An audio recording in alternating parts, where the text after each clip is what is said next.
नमस्कार विद्यार्थी मित्रांनो, आज आपण पाहणार आहोत ग्रामरमधील अतिशय महत्त्वाचा topic and that comes under the category of poetic device, which is figures of speech. Actually, figures of speech are divided into two parts, and in the first part we will see 10 figures of speech, and in the next part, that is second, we will see remaining figures of speech. So basically we will begin with what is figures of speech. Figure of speech म्हणजे काय? Let's see. Sometimes poets and writers do not use simple and easy words in their writing.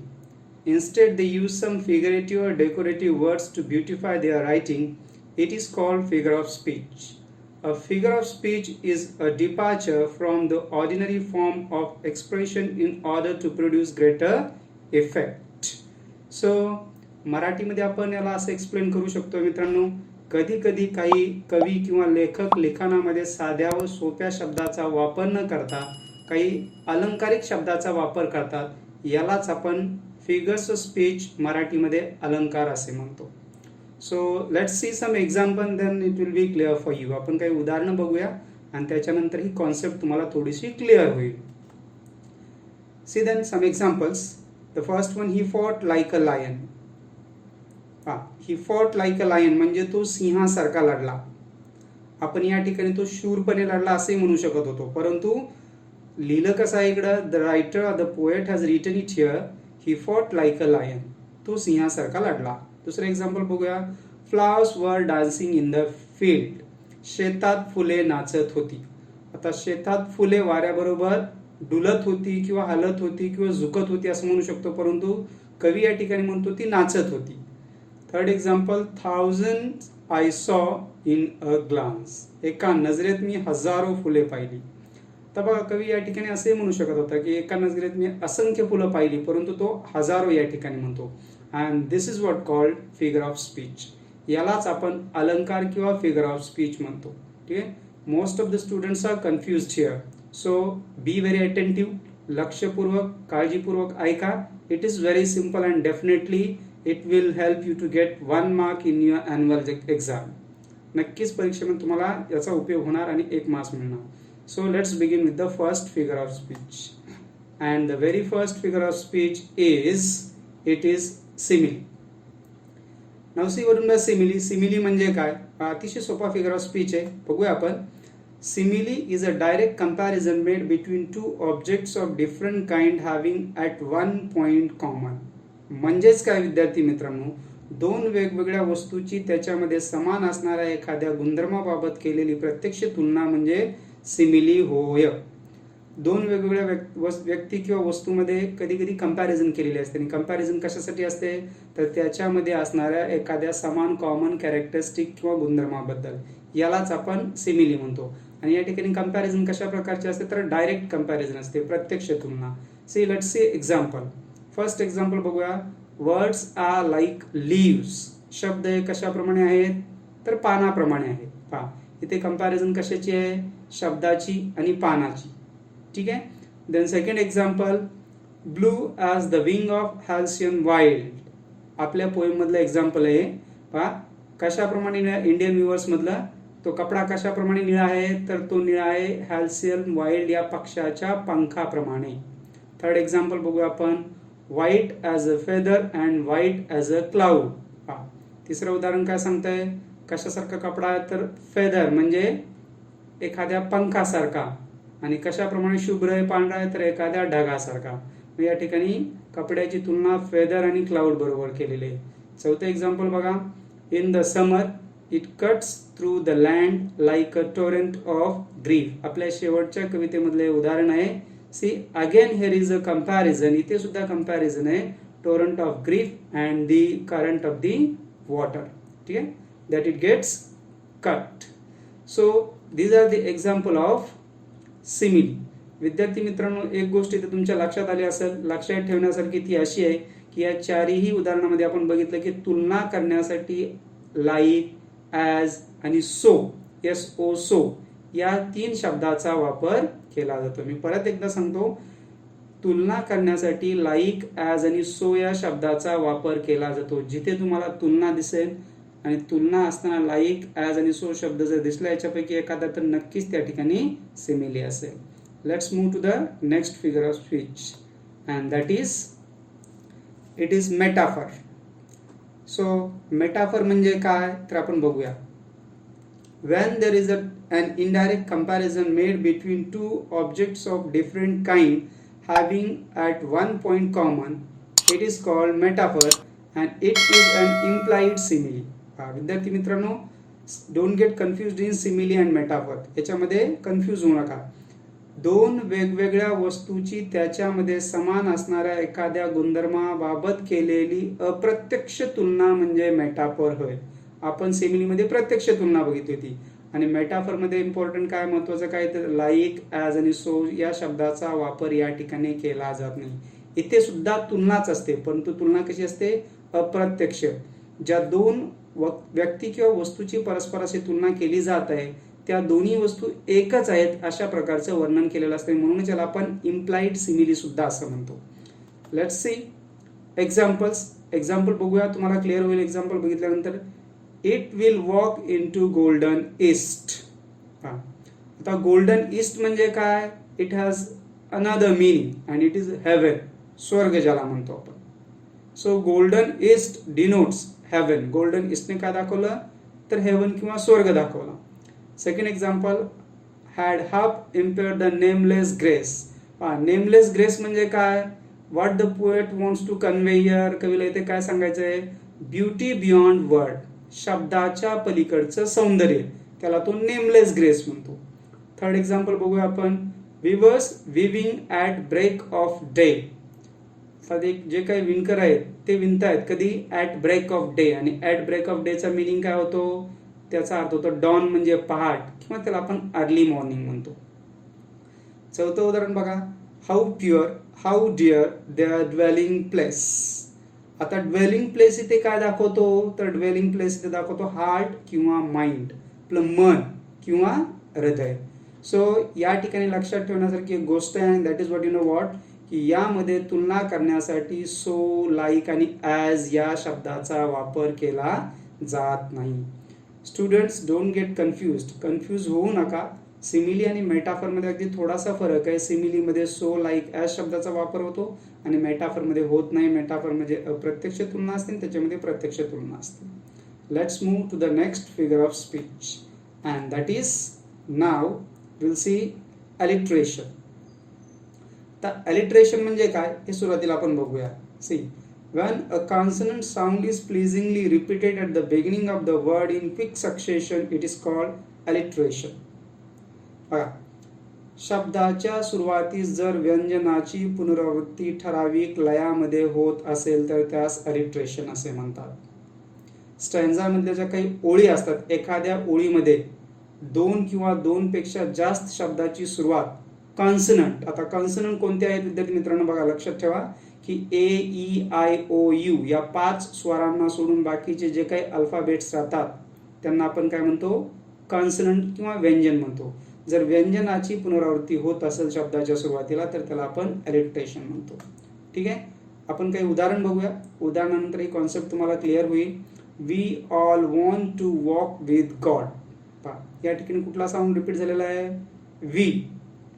W for we, W for want and W for walk. आणि W हा alphabet आहे आणि व हा sound आहे आणि तो व्यंजन आहे आणि म्हणून या ठिकाणी अलिट्रेशन आहे. दुसरं उदाहरण बघा. Just the other day someone died. इथे डी डी रिपीट झालेला आहे आणि डी हा आपला कॉन्सनंट आहे. आपण पुढचं उदाहरण बघूया.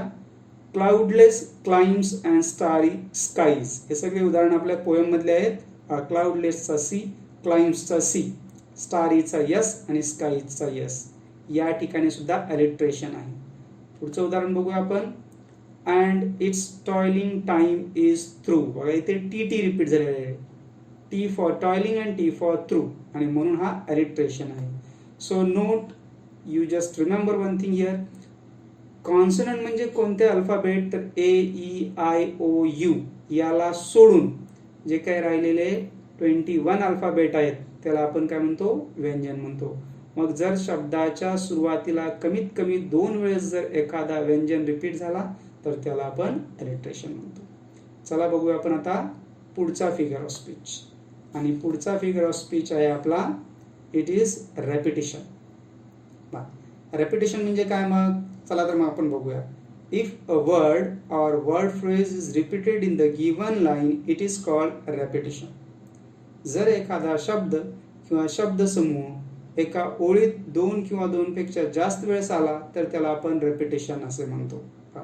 वर्ड किंवा वर्ड फ्रेज जर रिपीट झाली परत आली, आपण पाठीमागे बघितलं एलिट्रेशन मध्ये कॉन्सोनंट साऊंड रिपीट होते, इथे पूर्ण शब्द किंवा शब्दाची फ्रेज रिपीट होते. See let's see some example. तुम्हाला एक्झाम्पल बघितल्यानंतर कॉन्सेप्ट क्लिअर होईल. The first example is life and death. Life and death बघा, रेड कलर मधला लाईफ रिपीट झाले आणि ग्रीन कलर मधला डेथ रिपीट झाले आणि ब्लू कलर मधलं अँड रिपीट झाले, म्हणजे इथे 3 शब्द रिपीट झालेले आहेत. Second example meet her aspect and her eyes, इथे HER हा शब्द रिपीट झालेला आहे. Third example so soft so काम येट एलोक्वेंट. सो रिपीट झालेला आहे इथे म्हणून तो रेपिटेशन आहे. No stir in the year no stir in the C. बघा इथं पूर्णच्या पूर्ण फ्रेज रिपीट झालेली आहे. No stir in the no stir in the. आणि 5वं एक्झाम्पल बघू आपण so little they rose so little they fall. या ठिकाणी सो लिटिल दे ही वर्ड फ्रेज रिपीट झालेली आहे. So this is what repetition. Repetition मध्ये पूर्ण शब्द किंवा शब्दसमूह रिपीट होतो आणि अलिट्रेशन म्हणजे फक्त कॉन्सोनंट साऊंड रिपीट होतो. Let's move to the next example and that is what personification. What is personification? When an inanimate object, things are given human quality or spoken of as having life and intelligence, it is called personification. मराठीत कसं define करणार विद्यार्थी मित्रांनो आपण? जर एखादी निर्जीव वस्तू सजीवाप्रमाणे गुणधर्म दाखवते असे वर्णन असेल तर त्यास पर्सॉनिफिकेशन असे म्हणतात. इथे इनॅनिमेट ऑब्जेक्ट निर्जीव वस्तू ही सजीवाप्रमाणे चालते, बोलते, वर्तन करते, विचार करते असे वर्णन आलेले असते, त्या ठिकाणी पर्सॉनिफिकेशन असतो. Let's see some examples and you will get clear what is पर्सॉनिफिकेशन.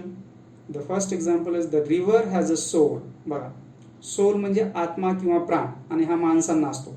पण कवयित्री काय म्हणते शेवटच्या पोएममध्ये the river has a soul. नदीला सुद्धा काय आहे? आत्मा आहे. So the river is personified. Then let's see second example. The river knows the immortality of life. नदीला माहित आहे जीवन immortal आहे. It is not having any end. ठीक आहे. So again the river is personified here. नदीला एका सजीवाची उपमा देण्यात आलेली आहे. थर्ड एक्झाम्पल बघूया आपण. Soft and calm yet eloquent. Eloquent म्हणजे बोलके, एक्सप्रेसिव्ह. आणि इथे या ठिकाणी परत soft and calm yet eloquent. Eloquent is a very expressive और talkative word and the object is personified here and that is why it is personification. See fourth example which heavenly gaudy day denies. Deny करणे म्हणजे नकार देणे आणि नकार देणे हा माणसांची क्वालिटी आहे. आणि it is you know what the day denies. It means the day is personified. दिवसाला पर्सोनिफाय केलेलं आहे जसे काय एखादा व्यक्ती नकार देतोय. Let's see the last example. The smile that win. जिंकतो तो माणूस. इथे काय म्हटलंय? ते हास्य जे माणसांना जिंकतं. So the smile is personified here. And let's see the last example now. The ship was as still as she could be. ते जहाज अतिशय शांत होतं जेवढं ते शांत राहू शकत होतं. So we have used a feminine pronoun that is she for the sheep. So the sheep is personified and that is why it is personification. विद्यार्थी मित्रांनो लक्षात ठेवा की निर्जीव वस्तू किंवा निर्जीव वस्तूला सजीवाची उपमा दिली जाते त्याला आपण पर्सोनिफिकेशन म्हणतो. चला तर मग आपण पुढचा फिगर ऑफ स्पीच पाहूया and it is inversion. Now when the grammatical order of the word is changed deliberately it is called inversion. ज्यावेळेस ग्रामॅटिकल शब्दांचा क्रम वाक्यामधला बदलला जातो, मुद्दामून बदलला जातो, त्याला आपण इन्व्हर्जन असे म्हणतो. फॉर एक्झाम्पल आता काही उदाहरणं बघूया आपण. पहिलं उदाहरण आहे in the dreadful silence we wept. See in a dreadful silence we wept. आता या ठिकाणी वाक्याचा क्रम बदलला आहे. ॲक्च्युली ओरिजिनल सेंटेन्स कसं आहे, we wept in the dreadful silence, आणि यालाच आपण इन्व्हर्जन म्हणतो. INVERSION. दुसरं उदाहरण बघूया. Then felt I like a child that holds. याचं करेक्ट वर्ड ऑर्डर कशा प्रकारचे आहे, then I felt like a child that holds, परंतु कवीने ती बदललेली आहे आणि याला आपण इन्व्हर्जन म्हणतो. Much have I thought of life. याचं करेक्ट वर्ड ऑर्डर कशा प्रकारचे, खरा क्रम कशा प्रकारचा आहे, I have thought of life much. पुढचं उदाहरण बघा. Poor main think I need not go up. याचा खरा वर्ड ऑर्डर किंवा खरा शब्दाचा क्रम कसा आहे, I think poor men need not go up. बघा तुम्ही कंपॅरिझन करा, क्वेश्चन सेंटेन्स आणि answer sentence. Number 5 on the deck the rover takes his stand. आणि याचा खरा क्रम कशा प्रकारचा आहे, the rover takes his stand on the deck. So विद्यार्थी मित्रांनो, हे जे काही 1 2 3 4 5 लिहिलेलं आहे, हे जे वाक्य आहेत हे इन्व्हर्जनचे वाक्य आहेत. मुद्दाम तुम्हाला समजण्यासाठी पुढे ब्रॅकेटमध्ये त्याचा करेक्ट वर्ड ऑर्डर लिहून दाखवलेला आहे. एक्झाममध्ये सुद्धा तुम्हाला एक्सप्लेनेशन सगळं हा करेक्ट वर्ड ऑर्डर लिहावं लागेल. So this is what called inversion. Now let's move to the next figure of speech and it is what, hyperbole. See, the pronunciation is somewhat different. उच्चार थोडासा अवघड आहे, क्लिष्ट आहे, त्याला म्हणतो आपण हायपरबली. ठीक आहे. So what is that, when things are represented smaller or bigger than they really are, it is called hyperbole. It is an exaggeration or overstatement. मराठीमध्ये ज्याला आपण अतिशयोक्ती म्हणतो. एकतर छोट्या असणाऱ्या गोष्टी मोठ्या करून दाखवल्या जातात किंवा मोठ्या असणाऱ्या गोष्टी छोट्या करून दाखवल्या जातात. आपण बडाई मारणे म्हणतो, त्याला आपण इंग्लिशमध्ये हायपरबली म्हणतो. सी, जर एखादी गोष्ट आहे त्यापेक्षा जास्त किंवा कमी करून सांगितली जाते तेव्हा त्यास हायपरबली असे म्हणतात. आता उदाहरण बघूया आपण. उदाहरण बघितल्यानंतर तुमच्या लक्षात येईल. So the first example, thousands I saw in a glance. एकाच नजरेत मी हजारो फुलं बघितली. आता हजारो म्हणजे कवीने काउंट केलं की या ठिकाणी नाही, हजारो म्हणजे अनेक, मेनी. सेकंड एक्झाम्पल बघूया आपण. इफ द रिव्हर्स वर dry I could feel with tears. एखादा व्यक्ती मी खूप रडलो हे सांगण्यासाठी कसा बोलतोय, तर तो म्हणतो की जर नद्या कोरड्या पडल्या असत्या तर त्या माझ्या अश्रूंनी परत वाहू लागल्या असत्या, मी एवढं रडलो. तर ऍक्च्युली एवढं रडणं पॉसिबल नाही. It means that he wept a lot. तो पुष्कळ किंवा खूप रडला.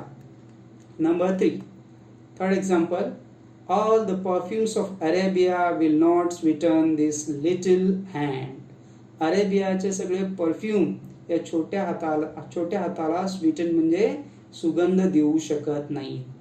म्हणजे जे काही झालंय त्याला आता ते बदललं जाऊ शकत नाही. Number 4, see, I have a million things to do. माझ्याकडे करण्यासाठी मिलियन्स म्हणजे खूप गोष्टी आहेत, परंतु खूप साठी या ठिकाणी तो मिलियन्स म्हणतोय, अब्जावधी, लक्षावधी. And see, last example, it was so cold I saw polar bears wearing hats and jacket. थंडी इतकी होती की मी बघितले की जे काही पोलर बिअर आहेत अस्वल त्यांनी सुद्धा जॅकेट आणि हॅट घातले होते. It means that it was very extremely cold or cheap. So let's move to the next figure of speech and it is apostrophe. आता एपोस्ट्रॉफी म्हणजे काय विद्यार्थी मित्रांनो, लक्षपूर्वक आहे का. It is a direct address to the dead, to the absent or to a personified object or idea. मराठीत आपण म्हणू शकतो, जर एखाद्या अदृश्य किंवा मेलेल्या व्यक्तीला उद्देशून विधान केले जात असेल तर त्यास एपोस्ट्रॉफी असे म्हणतात. या ठिकाणी प्रत्यक्षात तो व्यक्ती हजर नसतो किंवा तो कधी अस्तित्वाचा नसतो आणि त्याला उद्देशून आपण असं काही बोलतो जसं काही तो समोर आहे, त्यावेळेस आपण त्याला एपोस्ट्रॉफी असे म्हणतो. फॉर एक्झाम्पल, आता उदाहरण बघितल्यानंतर तुमच्या लक्षात येईल, O moon give me moonlight. कवी या ठिकाणी चंद्राला उद्देशून बोलतोय, परंतु कसा बोलतोय जसं काही चंद्र त्याच्या समोर आहे. चंद्र त्याच्या समोर नाही, तो आकाशात आहे. देन सेकंड एक्झाम्पल बघा, roll on the deep and dark ocean. आता या ठिकाणी समुद्राला उद्देशून बोलण्यात आलेलं आहे. समुद्र जसं काही माणसाच्या रूपाने समोर उभा आहे. ठीक आहे. Then number 3, O Mumbai I salute you. आता या ठिकाणी शहराला उद्देशून बोलण्यात आलेले आहे, जसं काही शहर एखाद्या व्यक्तीच्या स्वरूपात समोर आहे. मुंबई, मी तुला सलाम करतो. Next number, Milton, thou shouldst be living at this hour. तर John Milton was a very famous writer and he died long एगो. खूप वर्षापूर्वी त्यांची डेथ झालेली आहे. या ठिकाणी कवी त्यांना उद्देशून म्हणतो की मिल्टन, तू या ठिकाणी आज जिवंत असायला हवा होता. जसं काही मिल्टन त्याच्या समोर उभा आहे. And see the last example, O liberty, what crimes have been committed in thy name. आणि स्वातंत्र्याला उद्देशून कवी म्हणतो की तुझ्या O liberty, what crimes have been committed in thy name, तुझ्या नावाने किती गुन्हे केले जातात स्वातंत्र्याच्या नावाखाली. So such type of figures of speech are called apostrophe. विद्यार्थी मित्रांनो, या 5 उदाहरणामध्ये जो व्यक्ती किंवा जी वस्तू समोर नाहीये ती समोर उभी आहे असं म्हणून त्याला उद्देशून केलेले विधान आहेत. याला आपण अपॉस्ट्रोफी म्हणतो. Let's move to the next figure of speech. And next figure of speech is antithesis. From the antithesis, see, when two contradictory ideas or concepts are made in a single sentence with balance to secure emphasis, it is called antithesis. बघा, परस्पर विरोधी दोन संकल्पना जर एकाच वाक्यात समतोलाने व्यक्त केल्या जात असतील तर त्यास आपण अँटिथेसिस म्हणतो. या ठिकाणी दोन आयडियाज किंवा कॉन्सेप्ट, संकल्पना परस्पर विरोधी असलेल्या एका समोर एक ठेवल्या जातात आणि तेही बॅलन्सने, त्याला आपण अँटिथेसिस म्हणतो. फॉर एक्झाम्पल, आता आपण काही उदाहरण बघूया, then you will get clear it. Many are called but few are chosen. खूप जणांना बोलवलं परंतु त्याच्यातील काही जणांना सिलेक्ट केलं. बोलवणे आणि सिलेक्ट करणे, कॉन्ट्रडिक्टरी आयडियाज, परस्पर विरोधी संकल्पना. पुढे बघा, one shade the more, one ray the less. याच्यामध्ये the more and the less, एक शेड जास्त आणि एक रे कमी, परस्पर विरोधी संकल्पना समोरासमोर ठेवलेल्या आहेत आणि ते कसं with balance. Number 3, poor main think I need not go up so much as rich main should come down.